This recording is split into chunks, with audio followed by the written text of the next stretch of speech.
up lab 1. So in lab 1, we're going to start R programming from very beginning. So first of all, let's take a look on RStudio. So RStudio is actually an integrated development environment, IDE. So it looks very similar to MATLAB. So if you are very familiar with the MATLAB, so you'll be very comfortable with RStudio. So in RStudio, we have a console. So in here, this is a console.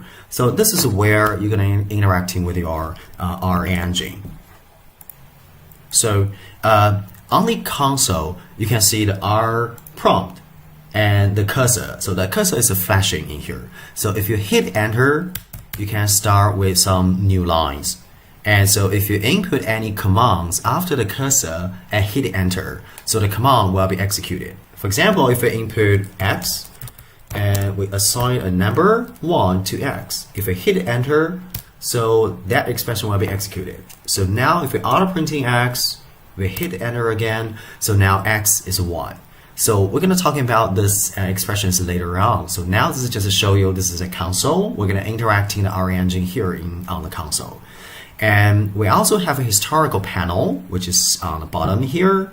So if you click this button and we're resuming the historical panel, you can also click this to minimize it. So this is my way to use the RStudio. So if you click this, we're resuming the historical panel. So now this is all the commands we have used historically. So you can scroll up and down and find out any previously used commands you want to use that again. So that's very easy.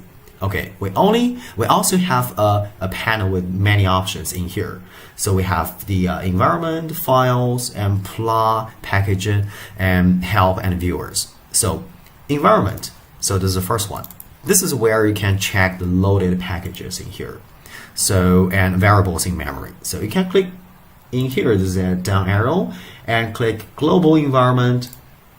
Then you will see, so this is all the variables that you have in your memory. So you have M, you have a label, and something. This is what I used before. Okay, so if you click the down arrow, you can see this is all the packages. You can see a lot of packages in here. So those packages are loaded by RStudio by default. You can also install more packages for your future work. So this is also the beauty of R. There are thousands of open source packages that you can freely use. So if you click one of the packages, for example, the first one, and then you will see this is all the functions that you can use from that packages. So this is very easy. Okay. You also have the files. Okay. So the file starts from the working directory. And you also have the plot. So this is slightly different from the MATLAB. So this is where your plot goes if you want to plotting something. Okay, and the next one is the packages. So this is all the installed packages. So the next one is the help file. If you're checking something from your console, and your help file will be displayed in here. And the next one is a viewer. So viewer is to view some local web content, especially when you start to use some very special packages. For example, the OpenCPU, you will definitely have some local web content to view in this place.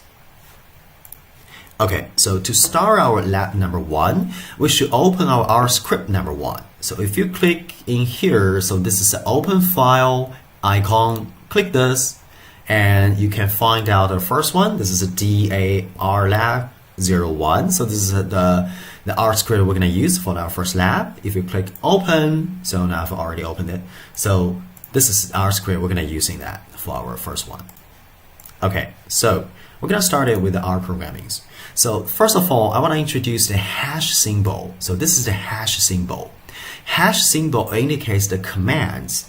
So anything on the right will be ignored by the R engine. So we're going to using commands to explain the syntax of R. So I'm going to write down everything in here as the commands, but this is actually the explanation for the R syntax and how to use the R.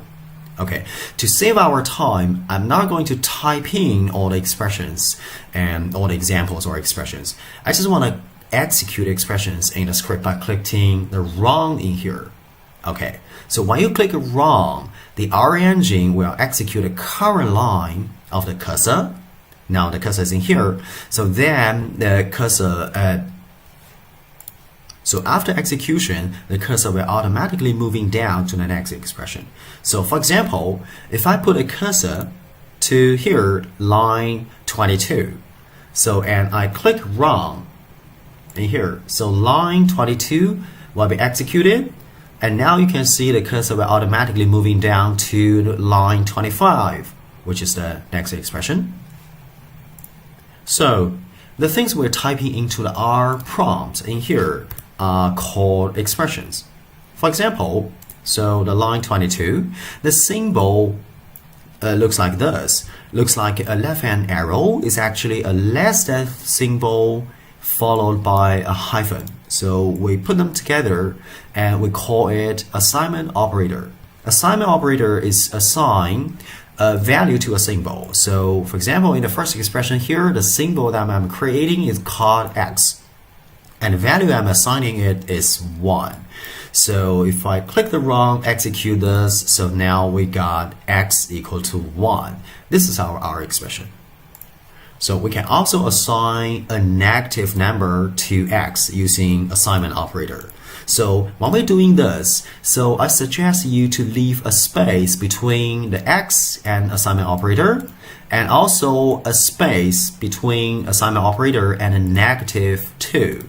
Because if you don't have a space in here, so the two hyphen will be linked together, immediately together, so that's will be, you will be confusing yourself. So if we execute this, now we have X equals to -2.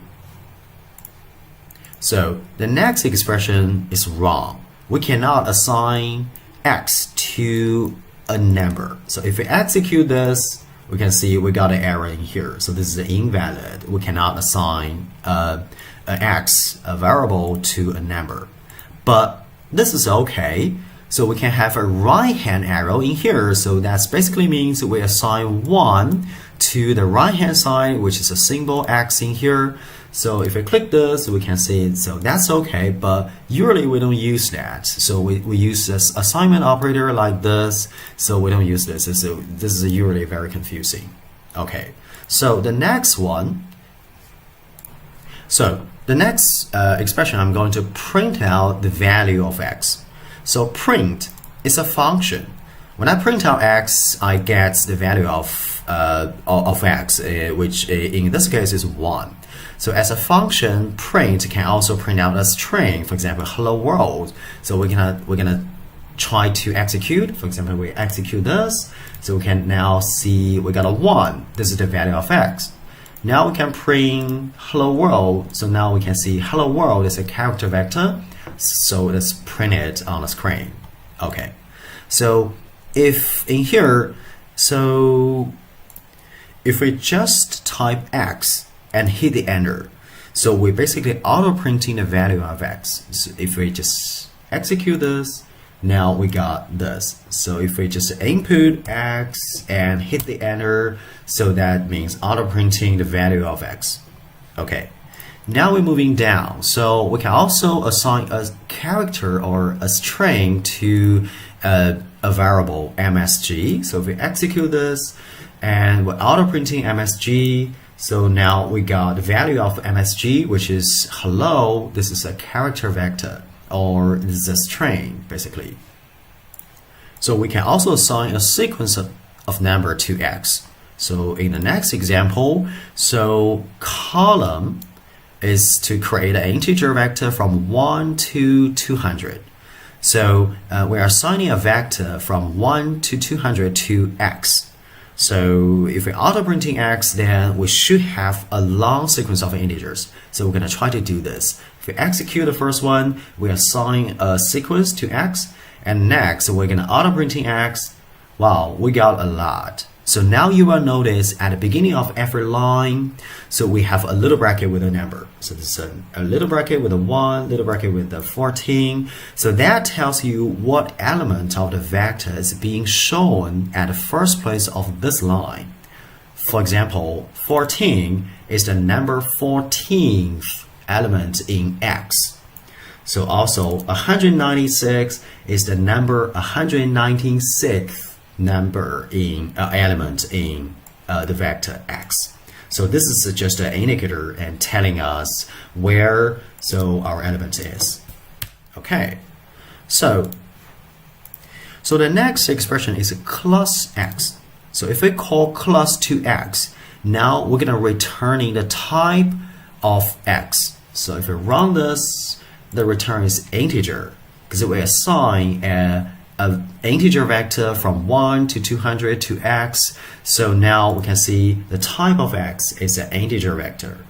So if we call class to MSG, which we assign some numbers before, we can see, okay, MSG is a character because we assign hello as a string to MSG. So the type of MSG is a character vector.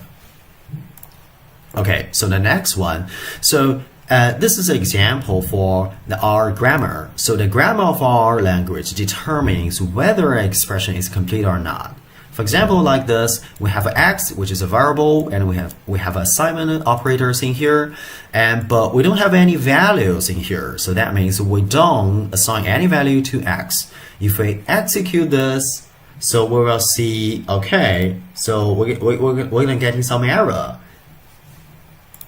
If you're trying to type this in the console, for example, x with the assignment operator, and if we hit enter in here, we don't have any values, and we hit enter, okay. Now we can see the prompt becomes a plus symbol. That means the R engine is waiting for your further input. If you hit the enter, so we're always getting the prompt of a plus. That means R engine is now waiting for your further input because you have an incomplete expression in here because x with the assignment operator, you don't have value. If you give it a value as 5 and hit enter, now everything's fine. So if we auto printing x is 5. We can also using the equal to assign the values to a variable in here. So equal is very similar to the assignment operators in here, but the scope for equal and assignment operator is quite different. So usually we suggest to use assignment operator to assign any values to any variables. So equal is not suggested. So equal is not recommended. So we can try those examples in here. We can see if we have an if. So we're going to explain this later on, but if we have an if in here, so that basically means we have a different scope for the assignment operator and the equals in here. So this is an example. If we want to execute multiple lines, we better to select them and click run. And then we can just execute multiple lines together. Okay, so this is okay if I assign 1 to x. So we're gonna decide if x equal to 1, then we assign 2 to x. Now if we're auto printing x, we got 2. So okay, fine. So if we're gonna just try to do this, try to execute, so we'll find out if we assign an operator to x, but the result of this assignment is always be positive, so x should be equal to 2. So, but the last one, if you want to execute them all, so if you click this, now we got an error in here. Error unexpected equal in if x equal. So that means we cannot use equal in here. So because this is not a scope. So this is a tiny difference between equal and assignment operators. So just remember one thing, in R, assignment operator is recommended. So equal is not. Okay, so now we're going to moving down to concatenating and vectors. So now we're creating a lot of vectors or variables in R. So basically, we should know all the things we are typing into R or manipulating into R is called object. An object can have a different type of data.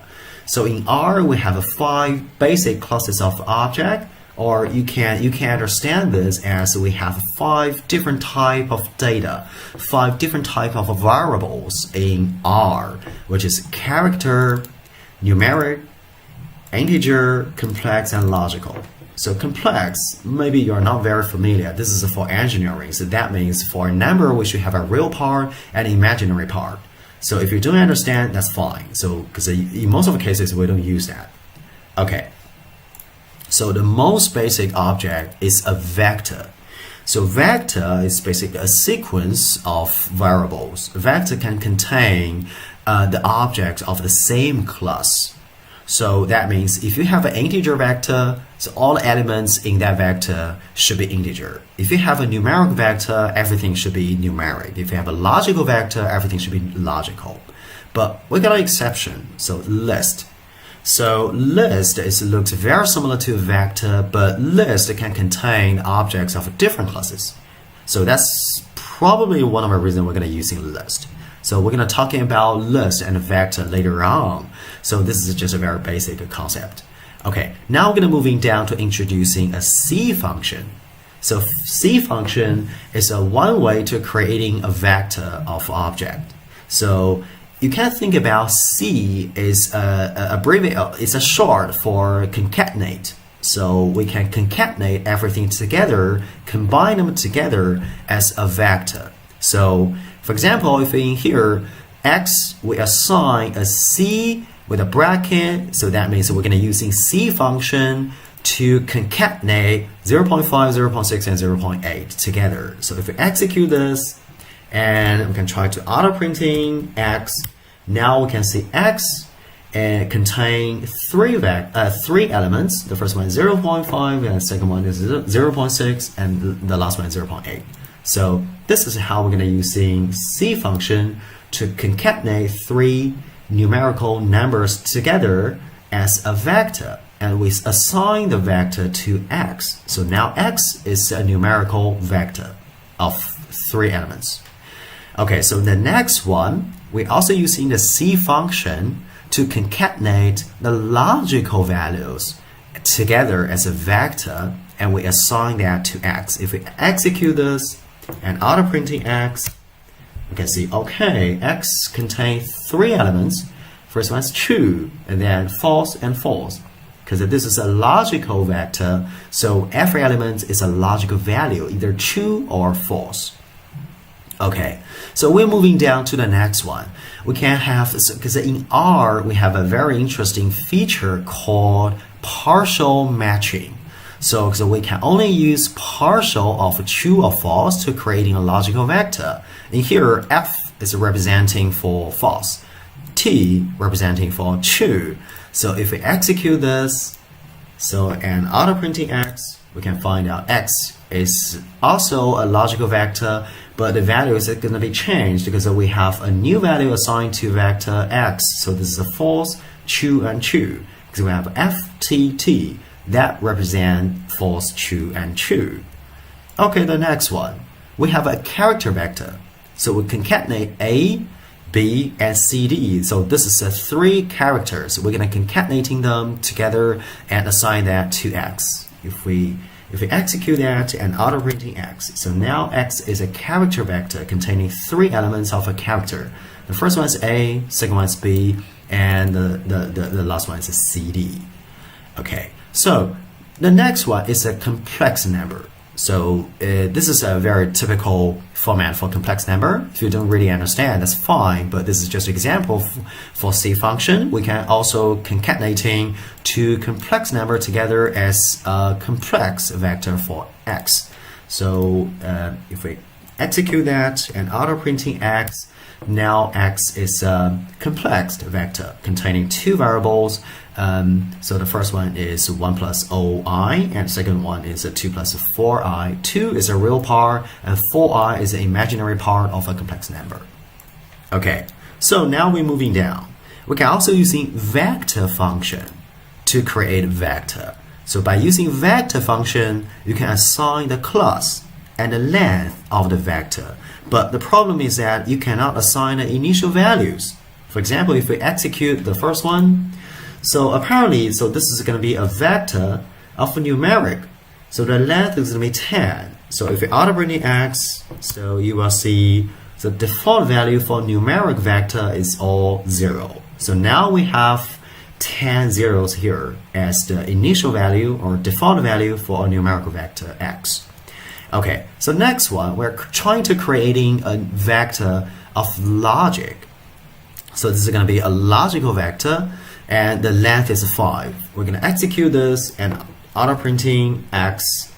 Wow, we can see, so the default value for logical vector is all false. Okay, so if you want to create a vector with a different classes of object, so our engine will not give you any error. So what happened is it will coerce the vector with the least effort. So what does it mean? So we're going to show some example of that. So for example, in here, if we hope to assign using C function creating a vector with 1.7 and a character A. So basically 1.7 is a numeric one, and a character A, so this is a character.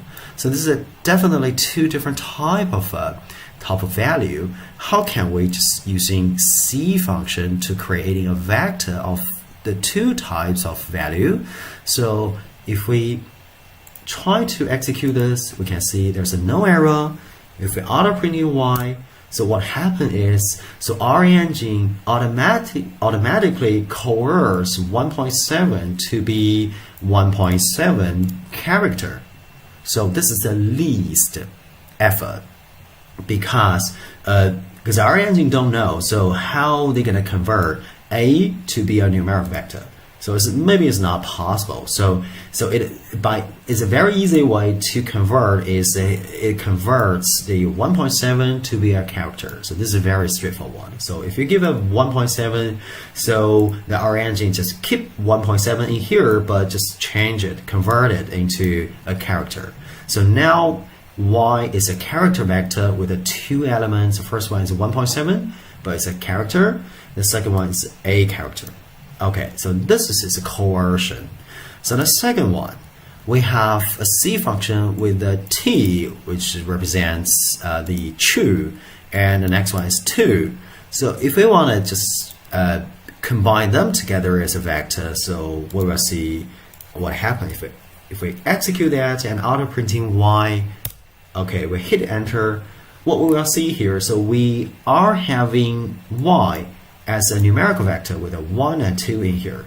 So that means 2 is still 2, but so our engine convert t, which is true, to be 1.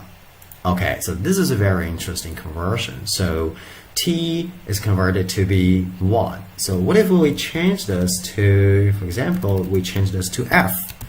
So we auto printing y again. So see what happened. F represents false. So if we creating a vector of a false and 2, so false will be automatically converted to 0 because the false is a 0. Okay, and the next one, what if we want to convert? What if I could combine a character and truth together? So we execute this. So we're auto printing y. What happened is, okay, so because our engine don't know how to convert a to a logical value, so by an easy way is it converts the true to a true, which is a character vector, character value. So now we have a character vector y containing a as the first element is a character a, and the second one is a character true. Okay, so we can also do the explicit coercion by calling the function s dot and whatever. So we can have s dot numeric, s dot logical, and s dot character. Okay, so if we're creating an integer vector by the common, so this is 0 to 6, we're creating an integer vector to x. If we're auto printing x, so in here, and x is an integer vector from 0 to 6. So if we try to call class to x, so now we can see, so x is an integer vector. Okay, so and what if we want to explicitly coerce? So we call s dot numeric x. So we can assign the result to y. So we execute this. Okay, now we're auto printing y. It looks like y is still an integer, but actually it is not. Okay, so we coerce x, the integer vector, to a numeric vector. So if we call class to y, we just call class to y. Now the result is numeric. So that means, so x is coerced to a numeric vector. Okay, so the next one, if we want to coerce x to a logical vector, okay, now we auto printing y. So what happened is we have a false true. So that means, because for x is from 0 to 6. So that means any value greater than 0 is true. So 0 is false. So this is the way they're gonna creating a new logical vector by coerce the integer vector to a logical vector. Okay, so the last one, as character. So you may imagine, so what is the result? So apparently we got a logical vector with 1, 2, 3, 4, 5, 6, but all of the elements are character. They are not numerical vectors. Okay, so, but the coercion doesn't always work. So when it doesn't work, you will get an NA value. So we're going to show some examples. So if we want to convert, we want to combine A, B, C, D, A as so it's a character vector and assigned to x. We execute this, and we auto printing x. Now we have a character vector x with elements A, B, C, D, A. Okay, so what if we want to coerce the character vector to y, to a numerical vector, and assign it to y? So if we try to execute this, no, we got a warning message, because there's really no way to convert letter A, B, or C to a numerical variables. So you will get a vector of NA and a warning. So what does mean NA? If you auto printing y, you will find out, so all the value is NA. So what does mean for NA? This means not available. So this is a part of missing values for R. So in R, we have two types of missing values. So this is a one type, because we are trying to convert a character to a numeric, but R really doesn't know how to do that. So basically the result is we don't have any values in Y. So that means we have all not available for every element in Y in here. Okay, so the next example is that what if we want to execute this? We're gonna try to coerce the character vector to a logical vector by auto printing y. The same, we get all NAs for y, because we cannot coerce that. Okay, so we're gonna moving down to sequence. So we can also use seq with a bracket. So this is a function to create a vector starting from something and with a length or steps. So this is a different arguments. So if I try to execute the first one, okay, apparently for the first one, this is quite easy to read, because we are trying to create a vector from 5, starting from 5, and with a length equals to 3. By 2, that means we're going to have an interval for every element increasing by 2. So if we auto printing x1, now we have a 5, 7, 9. So we're starting from 5, cool. And we have a length of 3, this is a 3 elements, and increasing by 2. Okay, so this is definitely increasing by 2. Okay, so this is one way to, another way to creating a vector. Okay, so an interesting for R is we don't actually have to type in the length out. So we can have a partial matching, so that means we can just type LEN. This is a short for length. So R will partially matching this to the length.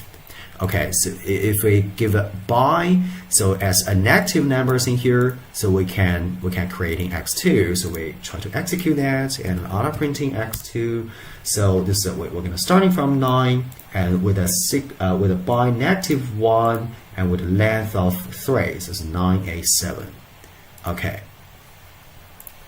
Okay, so we're gonna moving down to the next example. So in here we have another 3 arguments. So the first one is still we're gonna starting from 5, and now the next one is 2. That means we're gonna starting from 5 and ending by 21.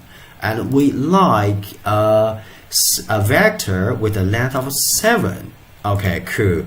So let's see what happened. So what happened is Okay, we're creating a numerical vector starting from 5 and ending by 21, and the length is 7.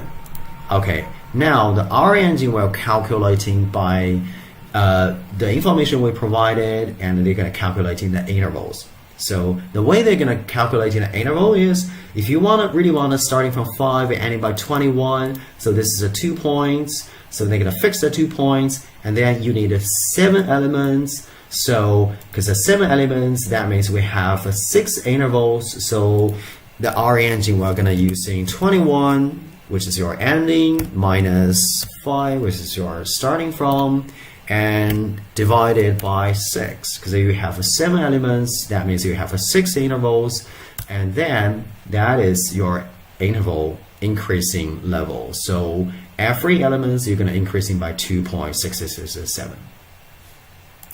Okay, so once we have some vectors, we can do some calculations. R does the element-wise calculation for vectors. Okay, so now we have x1. So we created x1 before. So x1 is 5, 7, 9. What if we want to calculate x1 plus 4? So we calculate that.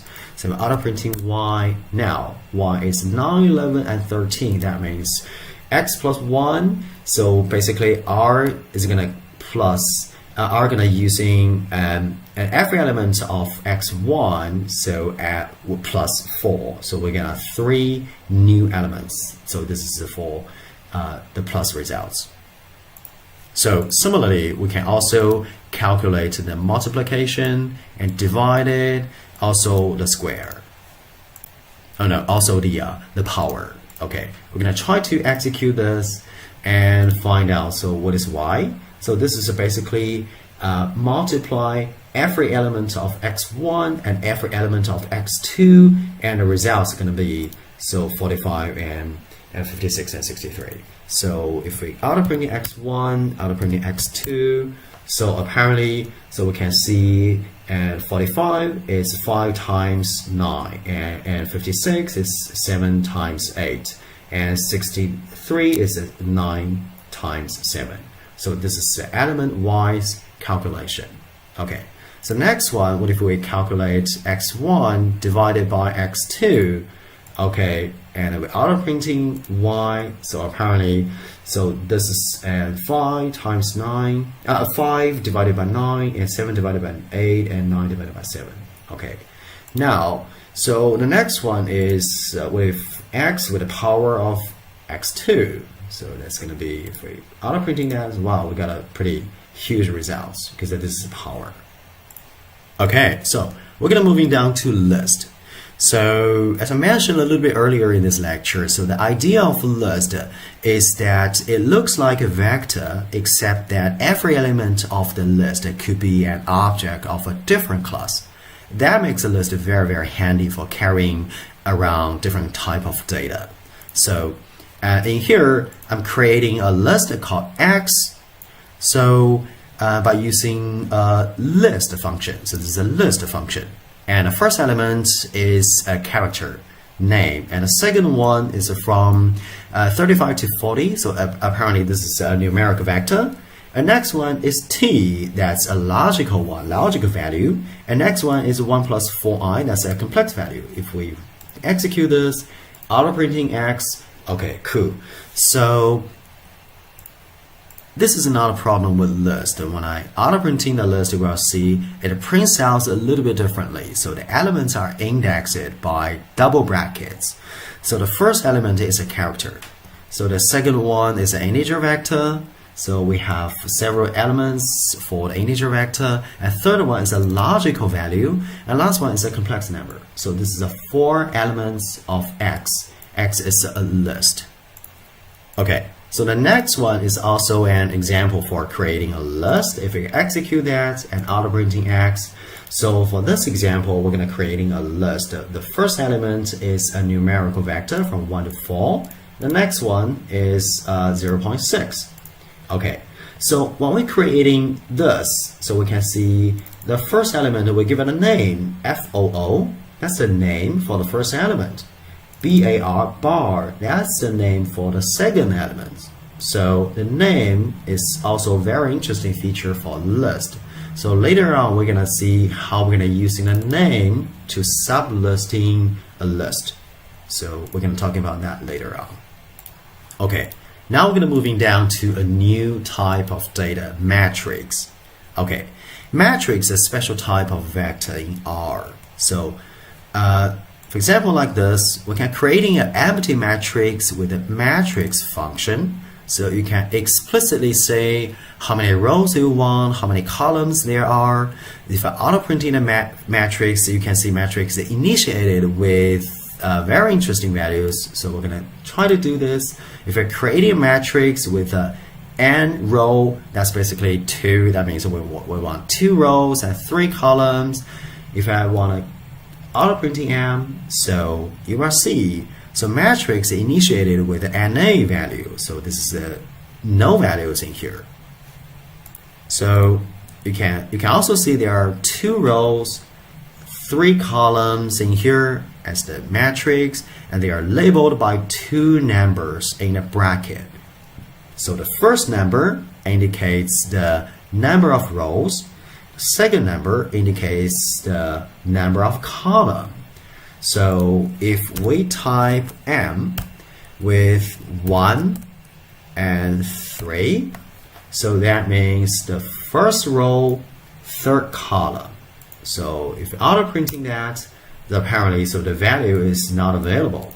But we can basically assign a value to m1 and 3. So if I try to execute this, so what happened is if we want to auto printing m again, we can see, okay, so 1, 3, that's the first row and third column. So we assign a number to that position. So that means that position we got value 5.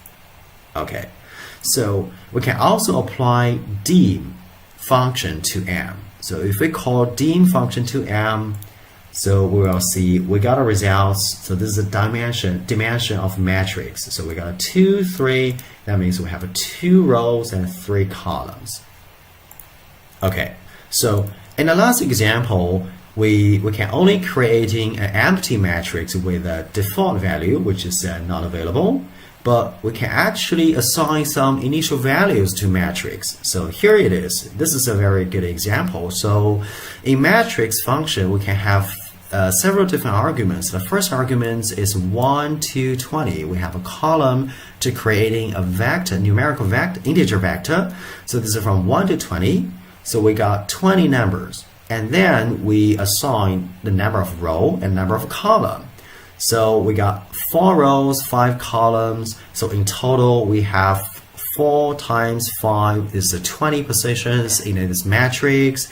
So what we hope to do is assign those numbers to the certain rows and columns, the positions in certain rows and columns. So by default, so our engine is going to creating this matrix by the column.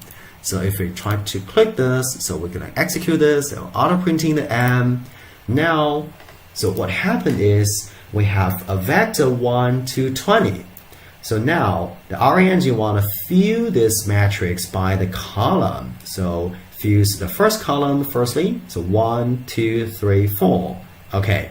When the first column is filled, so we're going to moving down to the next column. It's a 5, 6, 7, 8. And then the third column, fourth column, and the last column. So that's going to be ending by 20. Okay, so this is a default way to creating a matrix with initial values. Okay, so if we're moving down, so we can have a new argument called by row. If we give it a value, true, so that means we're going to assign those values by the row, not column. If we execute this and auto printing m again, fine. Now we are creating a 5-row, 4-column matrix, but initial value is also from 1 to 20. But this time we're gonna fill the matrix by the row. So we can see the first row we're gonna starting from 1, 2, 3, 4, and then 5, 6, 7, 8, and to the last row we're ending by 20. Okay, cool. there's one thing you might have to remember. If you want to give an initial values, for example, if I'm creating 5 rows and 4 columns, so you're going to have to give in 20 values, because 5 times 4 is 20. So what if you're giving 21? So you got some warnings. So that means you have a longer integer vector, but now you only have 20 positions. So you have a one more data. So that means our engine is going to be giving you a warning. But also we can have in a matrix like this. But what if you are giving 19 data is in here? So you have 20 positions, but you only have 19 data. So if you execute this, well, this is a warning message.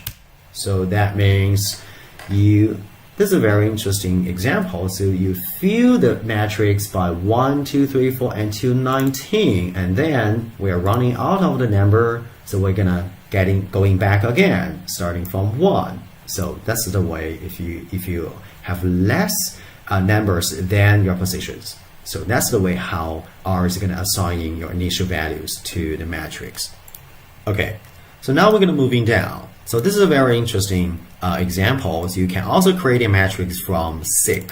So seq is a function to creating basically a numerical vector. So if you're creating a numerical vector by seq, and you can also assign the initial values to the matrix. If you execute this and auto printing M, so we can see for the seq, we want to creating a new numerical vector from 40 with a length of 24, and the interval, every element is increasing by 3.3 because we have 24 values. So we're going to create a matrix with 4 rows and 6 columns. That's in total is 4 times 6. That's going to be 24 positions. So we're going to fill in 24 positions with 24 numbers created by seq function in here. We can also have some very interesting way to creating a matrix. For example, in here, if we're creating a vector, so this is an integer vector, so M.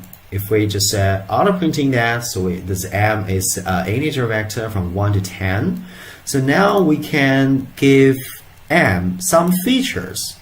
So we can give 2, 5 as the dimension feature to M. So if we give M this feature and we auto printing M again, so M becomes a matrix because we're gonna forcing M to have 2 rows and 5 columns by this expression. So if M has some values, but M is forced to have 2 rows and 5 columns, so that means it's going to be a matrix within the number filled by default. So this is filled by the column. So if we have the M as the matrix, we can execute the dim. So now M has the feature, so 2 rows, 5 columns.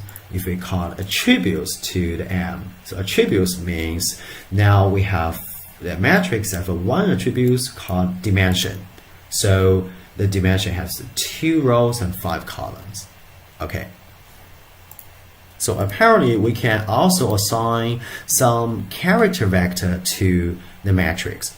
So in here we have a pretty long expressions and split it into 2 lines.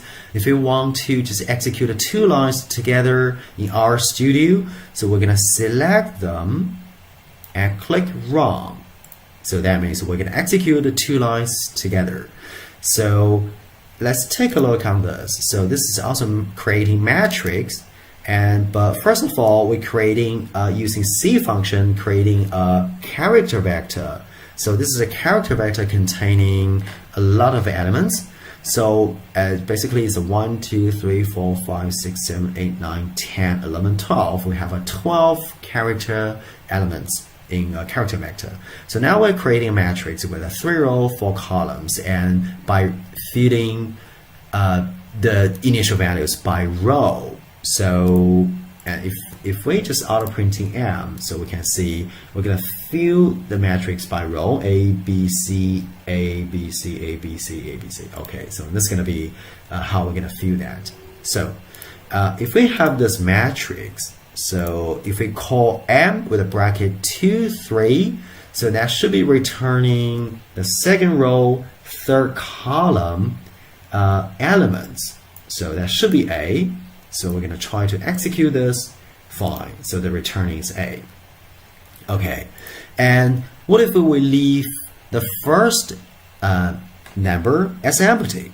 So that means, because the first number should be the row number and the second number should be the column number. But if we leave the row number to empty, we only have the column numbers.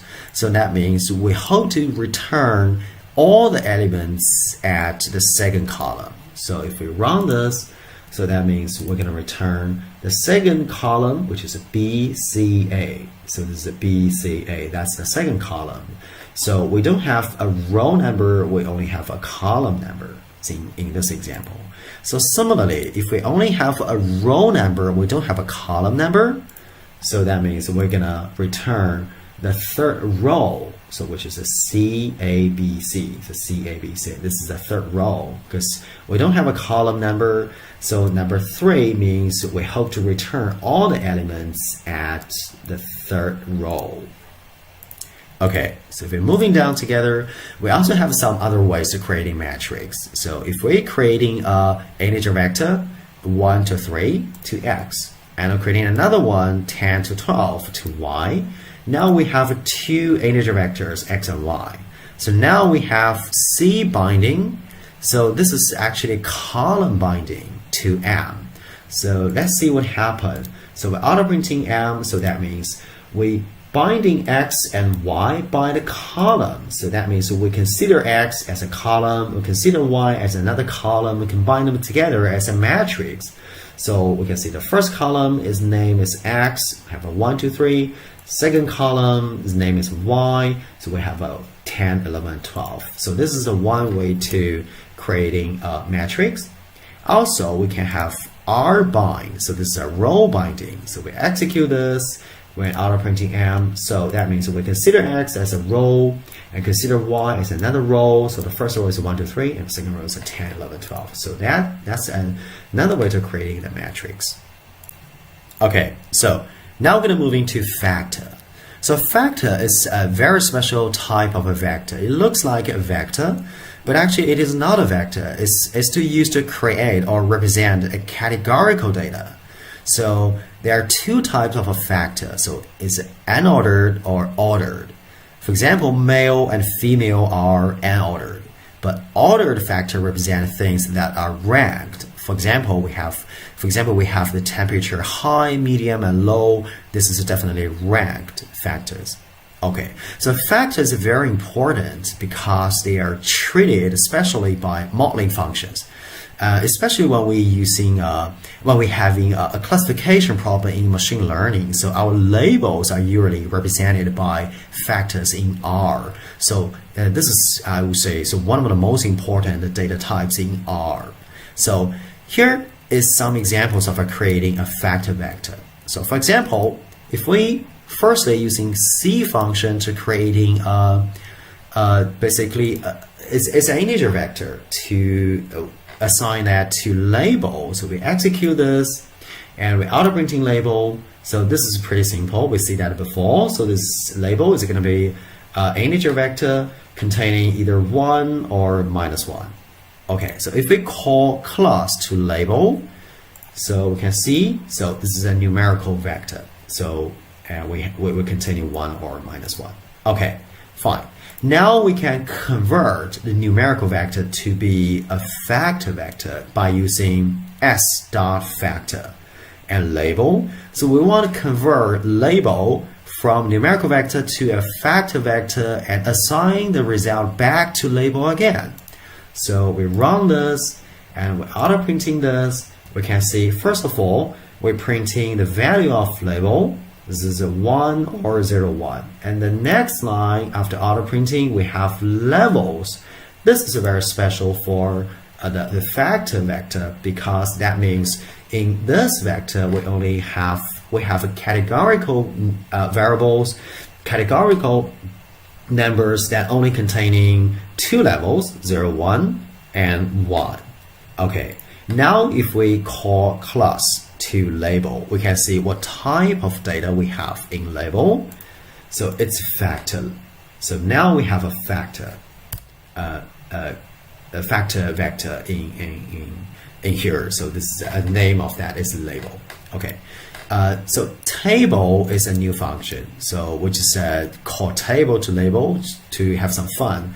If we call table, okay, so it will give us a frequency count of how many of each level there are.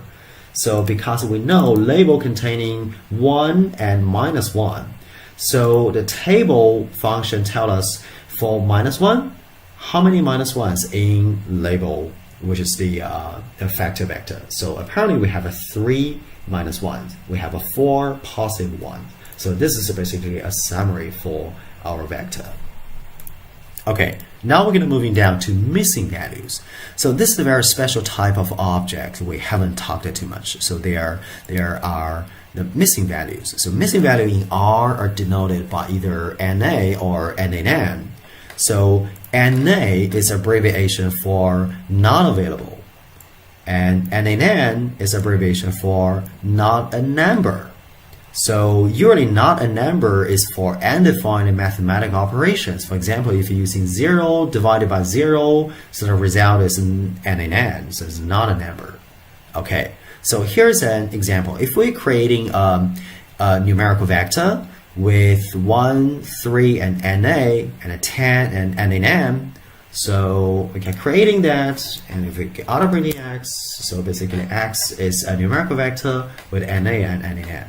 Okay, so now we want to call is.NA. So this is a test function to test whether each object or each element of X is NA or not.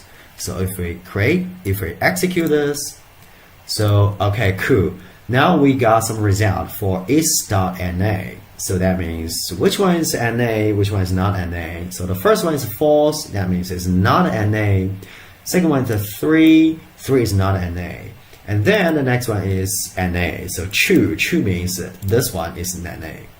Okay, the next one is false because the next one is value 10. The last one is true. The last one is NaN. NaN is not a number. Not a number is also not available. So the last one is also true. Okay, the next we want to call is.NaN again. Oh, no, it's not again. So is.NaN is another function to test whether the elements of a vector is NaN. So we try to run this, we see is there any difference. Okay, cool. So the result is a false, false, false, false, true. So that means we do have some result, some difference. Okay, so the first two are just numbers. There should be false, but the third one is NA. So, but in here is.NaN, it returns a false. That means the third one is not NaN. It's just not available. So we're not sure it's just not a number or just not available. So this is not NaN, but the last one is definitely NaN. So that means what? So that means Na includes NaN, but NaN does not include Na. So to be careful about the two missing values. So if you want to test for, if you in the future you got a big data set, so you want to know any missing values, a better way is to use is.Na. So they're giving you a result of for either Na or NaN. Because in practical, most of the data size that you will get is containing a lot of missing values. So this is just a reality from the real world. Okay, so moving down. So the last data type I'm going to talk about is in here is a data frame. So data frame is very important in R, and it's used to store the tabular data. So the reason it is very important is because in machine learning, so we're gonna definitely use a lot of data frames. So here's an example of creating a data frame. Okay, so if we want to execute 2 lines, we're gonna select the 2 lines and click run. Okay, we execute that, And with auto printing X, we see what happened. Cool. So we're creating the first data frame in here, so we can take a look. So when we're creating the data frame, so the first argument, we give it a name equals to, we call a C function to combine Tom, Jerry, Harry, and Madonna together as a character vector. We give it a name for the first character vector. The name of the first column is name because the first column contains a lot of name. Okay, the second column is manager, so this is a logical vector, so we give it a true, false, false. That means the first two elements is a manager, and the last two are not manager. Okay, the salary is just a numerical vector, so it's 100, 150, and 20, 25. And apparently, the manager salary is much higher than the not manager salary. Okay, by this we can have a tabular data. So we have three columns in here. So first column is a name, second one is a manager or not, and the third one is a salaries. We have a different salary levels, and 1, 2, 3, 4 is not a content in X, but this is just an automatic row name because we don't assign row name, but we assign the column name in here. So this is the way we're going to assign the first column as name, the second column is manager, the third column is salary. Okay, we're creating a tabular data as a data frame using data frame, and basically they contain the 3 columns and 4 rows. So one thing, if we want to creating a data frame, so every column we definitely need every column having the same length. So otherwise it's going to contain some mistakes. Okay, so when we have X as a data frame, so we can call number of rows for X. If we click on this, so that means we have 4 rows. If we click number of columns, so we have 3 columns. Okay. Now we're going to moving down to subsetting. Okay, subsetting is how we're going to extract values or elements from the list or vectors or matrix or data frames. Because if we have a lot of this kind of data, so we need to know how to extract the data we need. So what is the good way to extract them? So basically there are 2 ways. Usually we can use the single bracket. So and also we can use the double bracket. So difference between a single bracket and a double bracket is that the single bracket always return an object of the same class as the original. So if you have a vector and you want to have a subset of a vector using the single bracket, so the result returned is definitely a vector. Because you are having a vector, you are using single bracket to subsetting a vector, you are getting a vector. So if you want to subsetting a list, you are getting a list. Okay, but double bracket is used to extract elements of a list or of a data frame. So that means it's not necessary to return the same type because every element of the list may contain a different class of object, a different class of values. Also, in data frame, every column of a data frame may contain different type of number, different type of elements. Okay, so US dollar sign. So dollar sign is used to extract the elements of a list or of a data frame by the name. Because if you still remember the last example, we're creating a data frame and assign to X. So X is data frame. We have 3 columns. Every column we have a name. So we can use a US dollar sign to refer to that name to extract certain columns. So we're gonna talk about that later on. Okay, basically this is 3 ways to subsetting a list or vectors or data frames or matrix. Okay, so let's get started with the subsetting a vector. Now we're going to creating a new vector by C functions. So this is apparently a character vector. So if you're auto printing X, so X containing A, B, C, D, D, A. Okay, so if we're using X with a single bracket and the number 1 inside a single bracket, apparently we should return the first element of x. So we're going to execute this. Okay, fine. Return is A. That's going to be the first element. Okay, if you're using a single bracket and with the 2 inside a single bracket, that should be returning the second element of x. Okay, cool. If we click this, so we got B as the second element. Okay, now the third one is, so what if we have a 1 column 3? That means we want to return from 1 to 3 elements. So if we run this, so we have the elements from the first one, second one to the third one. So A, B, C is the first 3 elements. Okay, this is quite straightforward, but the next one might not. So in here we have x with a bracket, but we got a negative number inside the bracket. This is very weird. So negative number in R means we hope to return all the other elements except exclude number 3. So we're gonna click on this and run that. Okay, now we return A, B, D, D, A.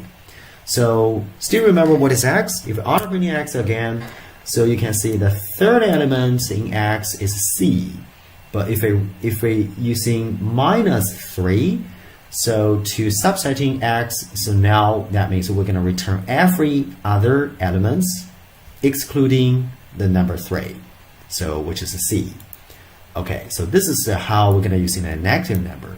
So this is actually very useful in the future. So the next one is we're using C function to create a 2 and 3, which is an integer vector.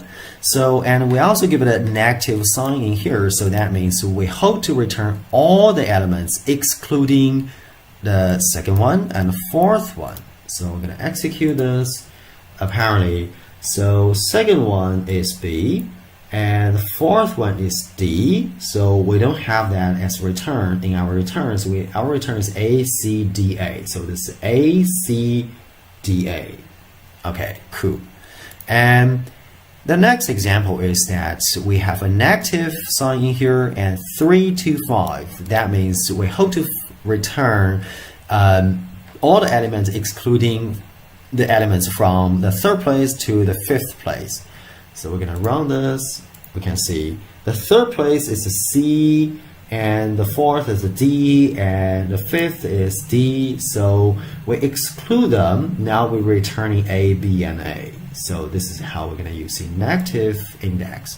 Okay, the next one is slightly different. So inside a single bracket, we have x larger than character A. So that means this is a logical index. We hope to return all the elements which are larger than character A. So which elements are larger than character A? So the first one, B, C, D, D, they are all larger than character A. But the first one and the last one, they're just A. So we should returning B, C, D, D. So we're gonna click this and see what is the result. Okay, so this is the result. So that means we're using a logical index to exclude anything that we don't know, we don't want, which is lower than or equal to character A. This is something we don't need. Okay. Another way to using a logical vector is what if we can create a new vector, which is a logical vector. So x larger than A. So that's going to be returning a logical vector. So we assign the logical vector to U. So U is going to be a logical vector. So we're going to execute this and we're going to auto printing. Okay, fine. We got a false, true, true, true, true, false. So that means what? If we auto printing X again, so we can have a very good comparison. So the first one is A. So A does not larger than A. So that means false. So all we hope to test is whether the elements of X is larger than A. So the first one apparently not larger than A. So the result is false. Second one is larger than A because it's B. So the test is true. Third one is true, C. D is also larger than A. D is also larger than A. The last one is A. A is And A is not larger than A, so that means the last one is false. So we got a logical vector false, true, true, true, true, false. Okay, we can use the logic vector as the index. So using the single bracket, so we execute this. So that means we return the vectors which are larger than A, so which is the B, C, D, D. So that's how we're going to using single bracket to subsetting the vectors. Okay, next one we're going to moving down to subsetting a list. So now first of all we're going to creating a list. We auto printing a list. So now we have a list containing 4 elements. The first element is an integer vector. Second one is just 0.6. It's a numerical vector with a 1 element. And the next one is just an integer vector, and the last one is a hello. Okay, so if we using the single bracket, if we click this, now we got some results. So the result is x with a bracket 1. So that means we're going to returning the first element of this list. So what is the first element? The first element is the name of that is FOO. So it contains a logical vector, is integer vector, so it's from 1 to 4. So this is our first element of x1. So because a single bracket returns the result as the same class of the original, so our return is also a list. So if we do an experiment, for example, we assign our x1, so that means we assign the result to y. Okay, we can see what is y. If we call x, we call class function to y.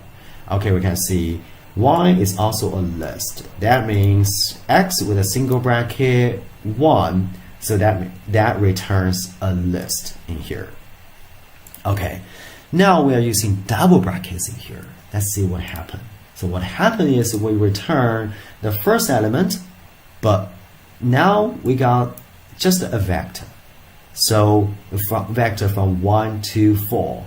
That's because if we're using the double bracket, we are not necessarily return the same class of the original. Basically, we're returning the type of data inside the first element. Because in first element, we have a vector, integer vector. Now, we just return an integer vector. Okay, now we're going to moving down. So this is a US dollar sign. So US dollar sign could be used to index the name. Because if we auto printing X again, we can see X has 4 elements. Every element has a name. So there's one element, the third one has a name, NUM, number. So we're gonna using US dollar sign and with the name of the third column. So that means we're gonna having the result of the third elements. So we're gonna try to click this. Now we're gonna return. We return the vector of the third elements.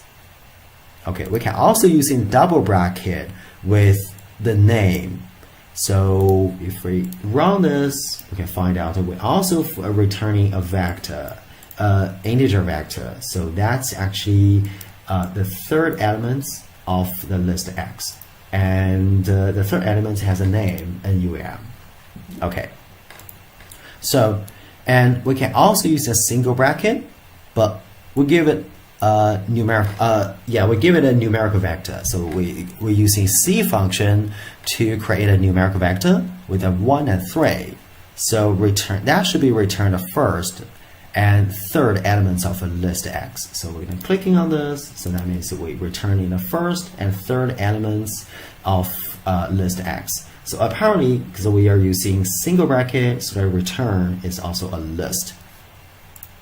So an advantage of using a double bracket is that if you're using a double bracket, so the index could be from a computed results. So here is an example. If we're creating a list, we're auto printing a list. So okay, so the third element is a numerical vector. So the name of that is number. And the first one is also a numerical vector. The name of that is FOO. Okay, now we want to creating a new variable, name.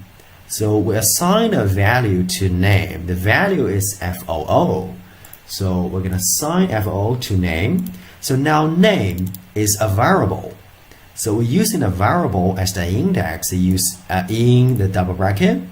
So that means name is representing FOO. So we're going to click on this. That means we're going to returning FOO, which is the name of the first element. So the first element is integer vector is 1, 2, 3, 4. So we are using double bracket.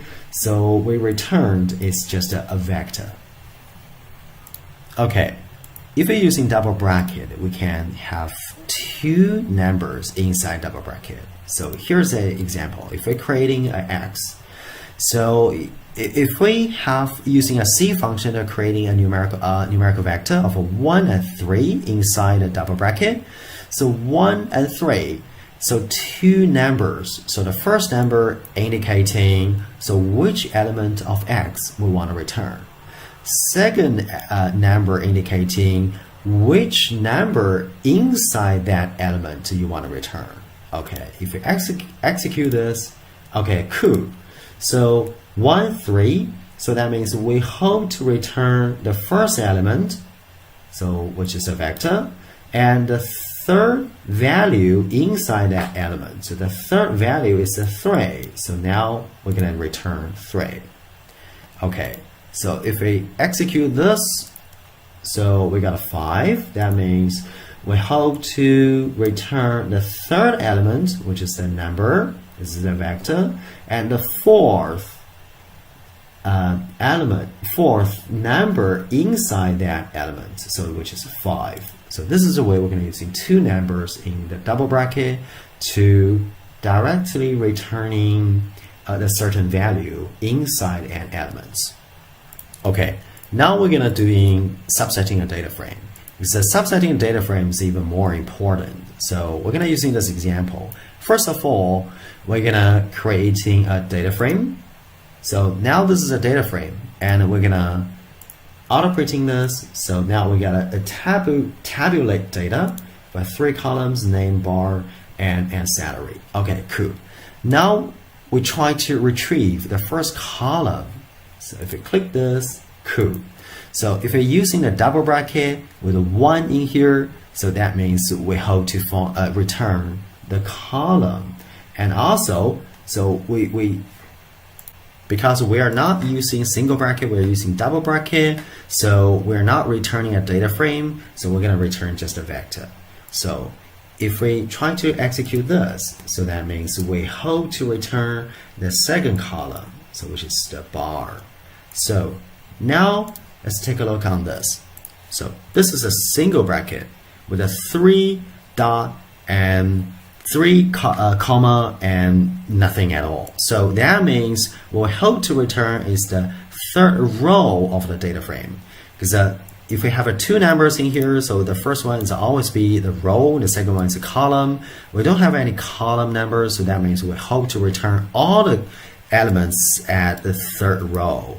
So if we click execute that, so this is our return. So the third row is Harry, false, and 20. So because we are using single bracket, so what we return is still a table. So this is basically a data frame. Okay, now we're gonna moving out. We can also using the row name to subsetting a data frame. But before we do that, so we're gonna have to set the row name. So this is a way to set a row name. If we execute this, so we'll find out, and we're auto printing this. So that is how we're gonna create our row name. So in row name, we're using a C function to combine the row names together.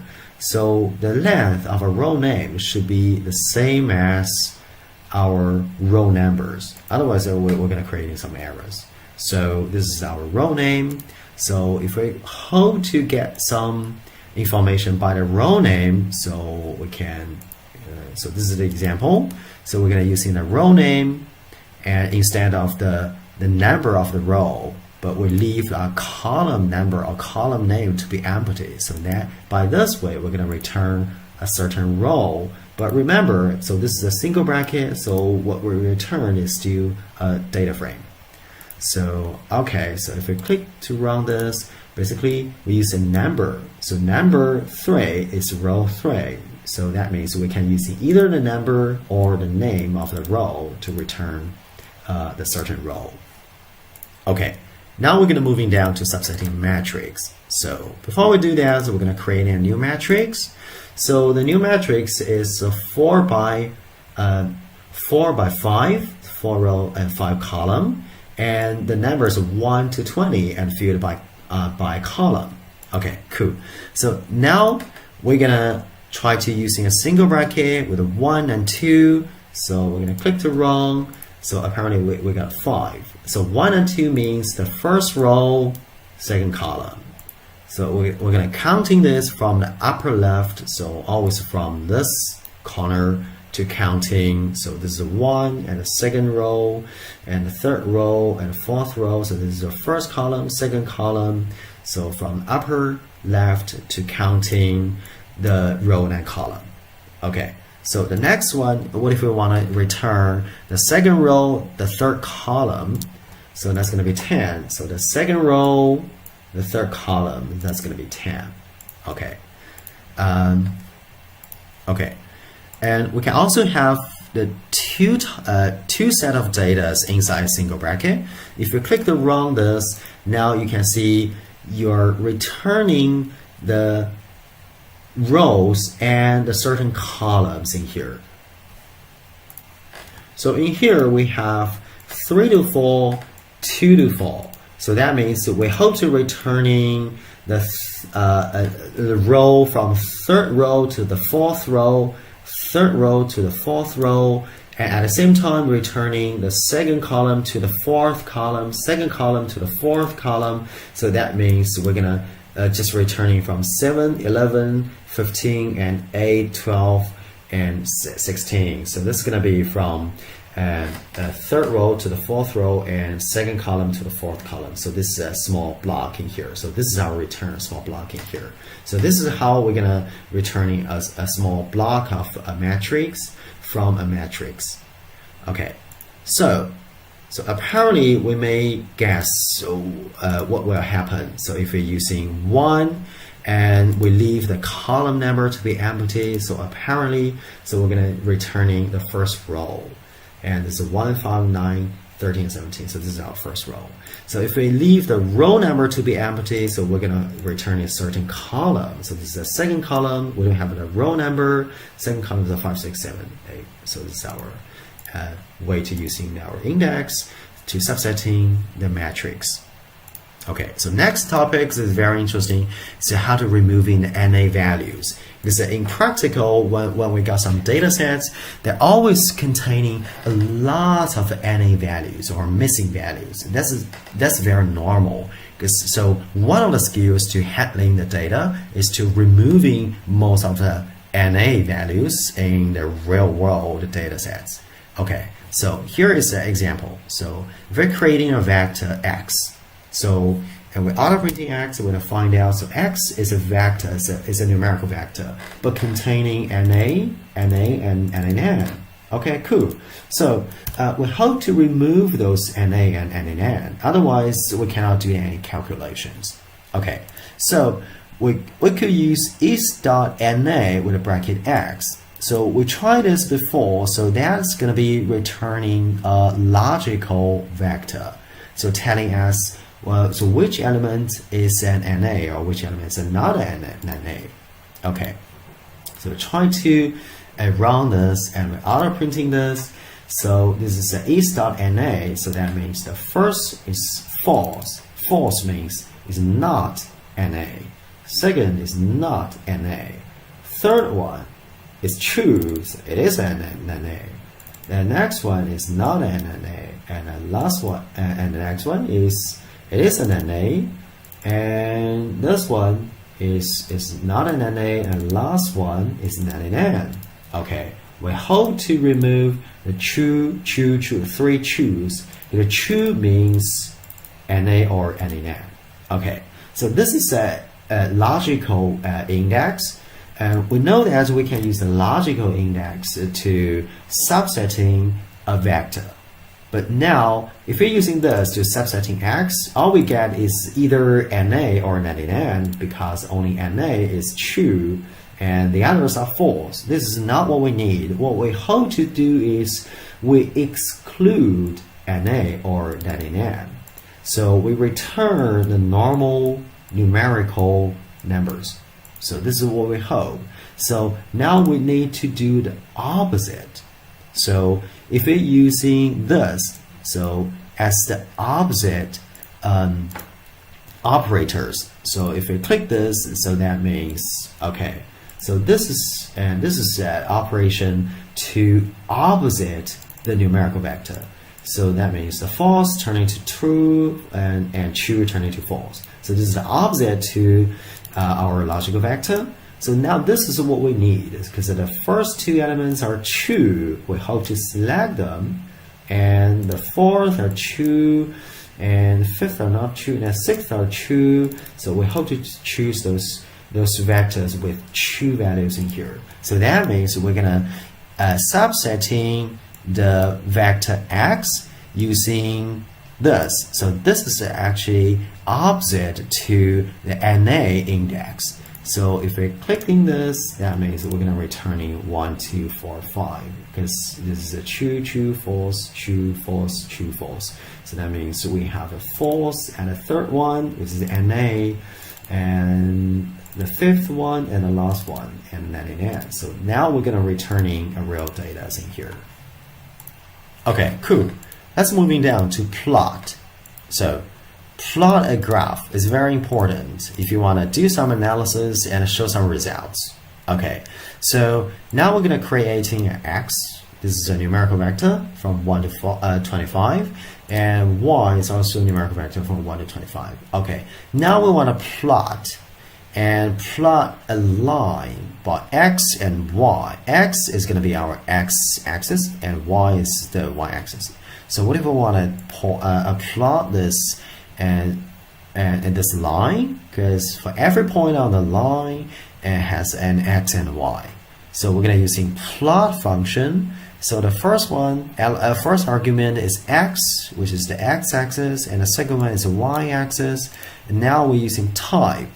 Type has 3 values, so we can have a P or L or O. So P means we only plot the point, and L means we're gonna using that point to creating a line, and O means we both need the line and the points. And now we're gonna using O. That means we can have the point and also the lines. So PCH, that control the plotting patterns. So we have a lot of different patterns. Now we're going to selecting number 2, which is a triangle. We're going to see how it goes. COL is a short for color. So we're going to using the blue color. We execute this. Now we got results. So because our X is from 1 to 25, Y is also 1 to 25. So apparently this is just a straight line. So every point we have a triangle here. Because PCH equals to 2, that means we're going to use the number 2 pattern, which is just a triangle. And color is a blue, and O means we like the points as well as the lines together. So this is the points as well as the lines together. So this is a different patterns for plotting something. So now the next example is we're going to plotting also a straight line. But for type, we have a line and points together. But for PCH, we also have a 1 to 25 because we hope for every different point, we show different patterns. So we're going to see how many different patterns we could have. So CEX control the size of the points. So COL, that's the green, that's the color. So if we execute this, well, we got a lot of different things. So, okay, so this is pretty small. If you adjust your RStudio, put your mouse in here and you can adjust. So now you got a clear one. So every single point you can see the patterns is not the same. You can have a circle, triangle, the cross, another cross, and this is a small square, and upside down triangle, and this is another one, it's a star. You could get a lot of different patterns. So that's basically depends on what kind of a pattern you like.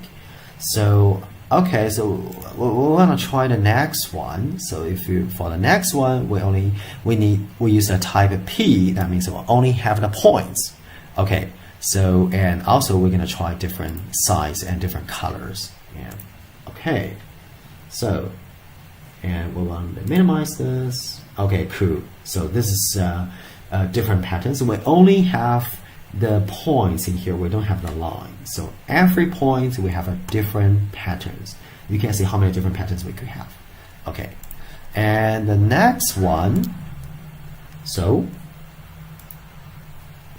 you can see we have a 10 in here, so that means we have a huge size the patterns in here. So this is just several 5 patterns, and we choose the color purple. So that shows 1, 2, 3, 4, 5, 6. So this is from 10 to 15. So 6 different patterns for plotting our graph. Okay. Now we're going to moving down to reading some data from the files. So this is also very important for our data analysis. You're going to have to reading the data into R and do some analysis. Okay, so reading the data from a file, we could use a read.table, but apparently we can use a lot of different functions if you have if you install some new packages. But a traditional way to use read.table. And so we could have some arguments. The first one is apparently your file name. So now we're going to using this as an example to read through this into your R, and header equals to false. That means we don't have a header for that table, for that data, and separation is the comma. Okay, so we take a look on the data. So this is our data. So apparently our separation for every data is a column, is a comma. So this is a comma. We're going to using comma to separating our our data. So we're gonna giving separation is a comma. And also we don't. So this is our first line. We don't have a header, so that's fine. The header is going to be false. So now we're gonna try to read this into our R. So we're gonna execute this. Okay, this is very quick. Okay, now we read the data into R and assign that to R data. So we're gonna have to take a look. So what type of data R data have? If we run this, okay, fine, that's data frame. So that means if we read into R something, so we're gonna have all the reading data as data frame, because most of the data are tabular. R is tend to consider the data you're reading into R is a tabular data, and because that's most of the cases for machine learning or statistical problems. So that's going to be a default value for data. Okay, so once you're reading the data, you could just click the environment in here, and if you click the arrow, down arrows in here, and select a global environment, and you can see you have all data in here. Okay, if you click that, so R will automatically generating a new table. So this is actually the data you're reading from the file to R. So we can see, so this is the first column is the data, and the second column is just some this is actually the foreign exchange data. So we have some data reading. Okay, cool. So this is all the data we have. So and we can close that, and we know this is a data frame. Okay, now because we know for data frame, for every column we should have the name. So we call names as a function to our data. We run that, we find out. So we have a V1, 2, 3, 4, 5, 6. So this is automatically added by R because we don't have headers in here. If we have the headers in here and we set up header to be true, and then we could get some meaningful names. But in here, so we don't have the header, so the R automatically adding some headers in the volume. And this is basically column 1, 2, 3, 4, 5, 6. Okay, so this is actually our names. Okay, so now we can call a summary function to all data. If you run this, you can see, okay, summary for a function gives you some summary for every columns. So you can see for the first column, because the first column we're only containing some data, so basically we don't have the statistical results. But for the second column, so what you can see, so what happened is that our calculates a minimized value, the first quartile, median, mean, third quartile, and maximize. So this is a very simple statistical results for the second column, and also we have that for third column, fourth, fifth, and sixth columns in here. So this is all the basic statistical results for our data. Okay, now we can call dim, that returns the dimension of the data. So apparently we have 1717 lines and 6 columns. Okay, fine. Now we're going to do something very interesting. Okay, now we know we have a data. The data name is all data. So this is a matrix, a data frame. Now what we hope to do is we want to plot the third column. Okay, so now we studied how to subsetting a data set. So we're using a double bracket.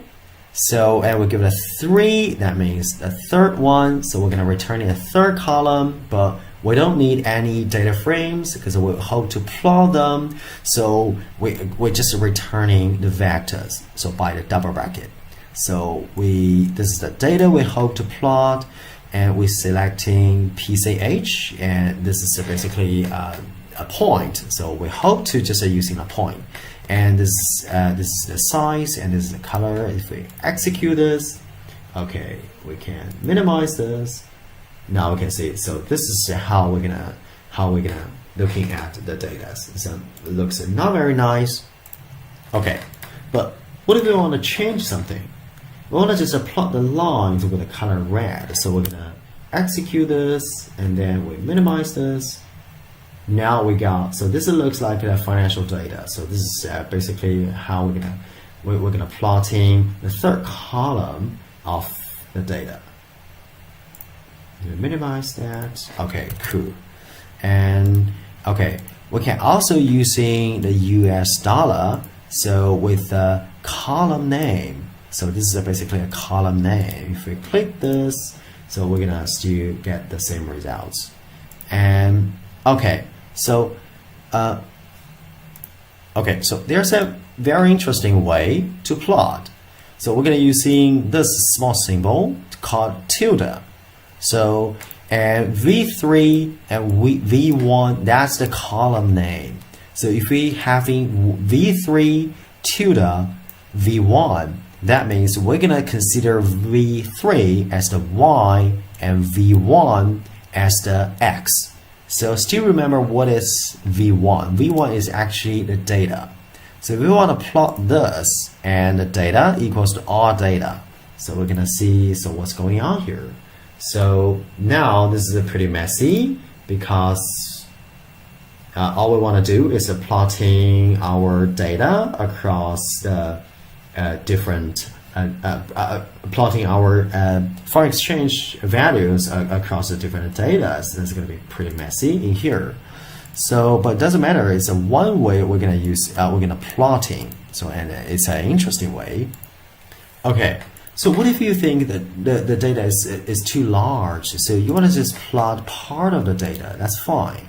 So by this, we're using single bracket. So we can select the lines from the 10th to the 100th line, and also we plot the third column. So we will see. So we want to see the result for this plotting. So we're gonna minimize this. Now we're gonna see. So we're using a type 2, which is a triangle, and we plot both the points and the lines. So, and we see the size 1, so with a red color, so this is the results we can get. Okay, so we only plot part of the data from 10 to 100, so that means quite a few data, so the lines are going to be very, very clear. Okay, so this is how we're going to plotting some data. Now, if you have the data, you can also call number of row. So that means this is row, and also call number of columns. So basically, that returns a rows, number of rows and number of columns. Okay, so one of the problems is that what if you have a huge database? So you don't want it to running out of your memories. So what you could do is you can just read the first 20 lines, for example, of the data to take a look if you have a huge file to read. So that's going to be a better way. So if you could do that by using a reading table function, and you pass the argument of the file name, and then you set number of rows equal to 20. So that means you only reading the first 20 rows, and the header is false, and separator is also the comma. If you run this, and you can click the environment and click this all data, and take a look on the data again. So now we only get 20 rows of the data, but the column is still the same. So if you have a huge data set, this is a good way to just read part of a tiny part of the data into our R and take a look on the data. So, okay. So once you finish doing that, so you can click number of rows, number of columns. You can get 20 rows and 6 columns in here. Okay, cool. So this is basically everything about our programming basics. So I think this is maybe pretty much for beginners. So maybe what you should do is to practice all of those expressions and commands and try to understand what type of data you are handling. So what type of data types that you are handling. So try to familiar with the most of the commands and expressions. So you're gonna definitely need all of those skills and techniques and to handling the data in the future for your own projects. Okay, so thank you for watching this, and so hopefully you can enjoy reading and listening to this, and hopefully you can enjoy using R.